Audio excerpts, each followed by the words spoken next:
Hey, how's it going, guys? My name's Jared Poirier, and welcome to my comic book review segment where I talk about comic books.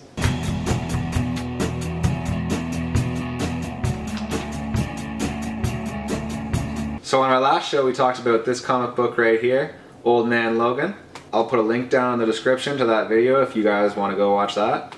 But on today's show we're going to be talking about this comic right here, Planet Hulk.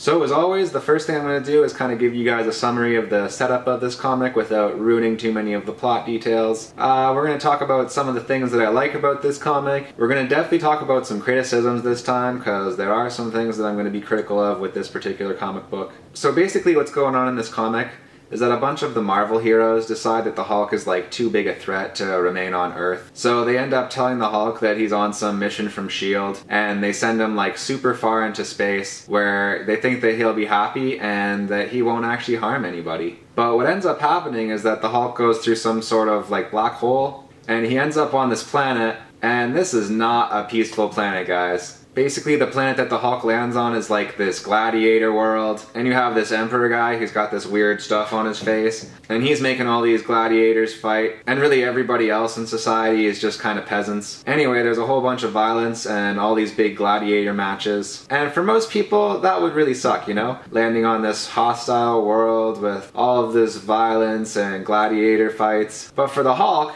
this is basically paradise. I mean, the Hulk already is a pretty angry guy, but once he's betrayed by the Marvel heroes and he is sent into space, he gets really, really angry. So basically the rest of this comic book kind of follows like the Hulk's journey of a gladiator, that kind of stereotypical gladiator story, I guess, now that I think about it, where he kind of has to fight his way up the ranks until he can take on the Emperor and, you know, try to become Emperor himself or something like that. And there's also this whole prophecy aspect where all the citizens of this world are waiting for this savior to come, and a bunch of them think that it's the Hulk. So without ruining too much, basically after the Hulk has a bunch of these gladiator fights, he ends up teaming up with some of the other gladiators, and the rest of the comic really becomes Hulk fighting the Emperor while dealing with his inner demons. And to be honest, the story in this comic didn't really keep me fully engrossed the entire time. The Emperor in this is actually a really good villain though. A lot of work is put into making him a really evil character that you really despise. And some of the stuff that he does to his own people, you know, besides like enlisting them in these gladiator fights, it's just disgusting, and he really has no regard for human life, so you end up really hating the Emperor. So I want to just talk briefly about the creative team on this comic. There's actually quite a few artists and writers that worked on this comic book, but the main penciler is Aaron LaProcetti, and the main writer is a fella called Greg Pak.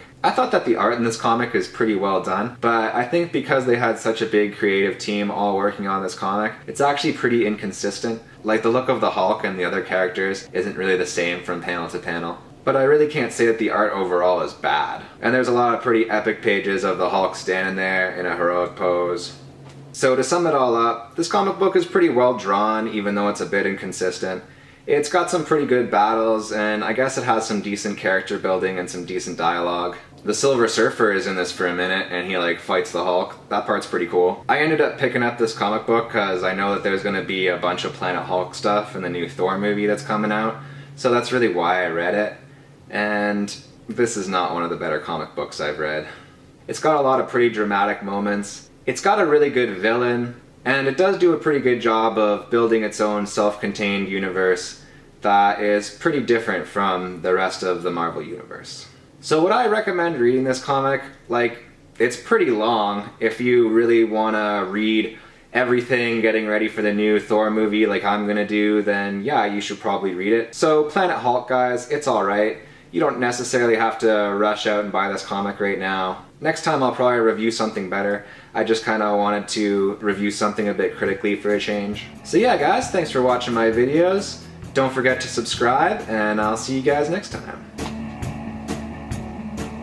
Hey guys, it's me again. I just wanted to clarify that in this review I'm actually talking about the 2006 Planet Hulk comic, not to be confused with the 2015 Planet Hulk comic, which is actually a lot better. It's the one with Thor and a red dinosaur.